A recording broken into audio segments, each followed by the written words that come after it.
મામલો ખેડા જિલ્લાના ઠાસરા તાલુકાના દેવનગરમાં એક મહિલાની હત્યાનો મામલો આવ્યો સામે। મામલાને લઈને ડીવાયએસપી વિમલ બાશભાઈ દ્વારા નિવેદન આપવામાં આવ્યું। વિઠ્ઠલપુરા તાંબેનગરમાં ખેતરની ઓરડીમાં રહેતા જ્યોતિકાબેન રાજુભાઈ ઠાકોર ઉંમર 40 વર્ષની મહિલાનો મૃતદેહ મળી આવ્યો। મૃતક મહિલાની બહેન દ્વારા પોલીસને જાણ કરવામાં આવી હતી।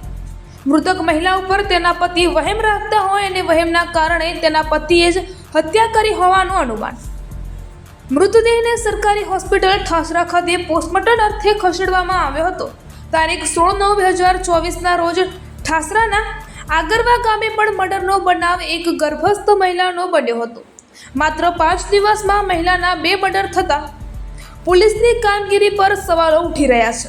ઠાસરા તાલુકાના વિઠ્ઠલપુરા ગામના દેવનગર ફળિયાની અંદર આવેલા લાલાભાઈ અરવિંદભાઈ પટેલના ખેતરમાં જે કૂવા પર ઓડિયો છે તેમાં રહેનારા જ્યોતિકાબેન સોમાભાઈ ઠાકોર નાઓની લાશ એમની ઓડીમાં મળી આવેલી।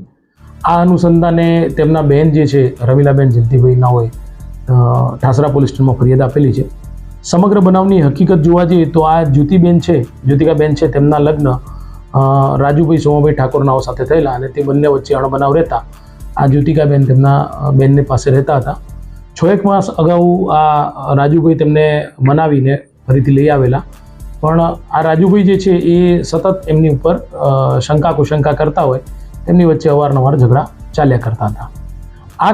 આ અનુસંધાને જે ગઈકાલે તારીખ 20/9/24ના રોજ જે છે એ આ જે કૂવાની ઓડિયો હતી એ ઓડિયોમાં લગભગ 9-1 વાગ્યાના સુમારે આ જ્યોતિકાબેન રાજુભાઈ અને એમની 2 દીકરીઓ એ સૂવા માટે જતા રહેલા અને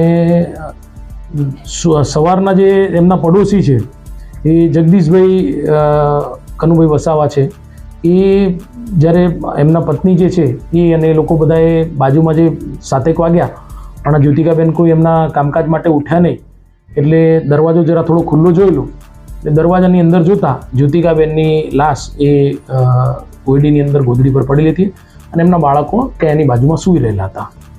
એટલે તેમને એમની બેન આ રમીલાબેનને આ બાબતે જાણ કરેલી। એમના પતિની તપાસ કરેલી તો રાજુભાઈ સોમાભાઈ ઠાકોર જે એમના પતિ છે એ ક્યાંય આસપાસમાં મળી આવેલ નહીં અને એ અનુસંધાને રમીલાબેને એમના પતિ જ્યોતિકાબેનના પતિ રાજુભાઈ સોમાભાઈ ઠાકોરની વિરુદ્ધમાં ખૂનના બનાવ સંદર્ભે ફરિયાદ આપેલી છે।